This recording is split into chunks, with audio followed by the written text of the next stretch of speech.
बाळा, आमचीच आठवण काढत होतास ना, त्यामुळेच तर आम्ही प्रकट झालो. अरे मायबाप मानतोस ना आम्हाला, मग तुला पैशांची गरज असताना सांगायचं ना. कोणापुढेही हात पसरू नकोस.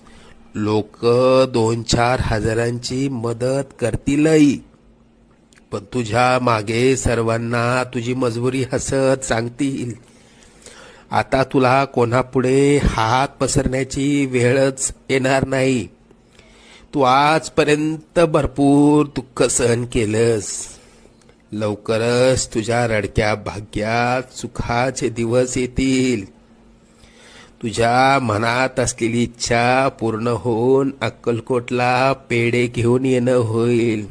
येशील ना आम्हाला भेटायला अक्कलकोटला? सगळं मनासारखं होईल.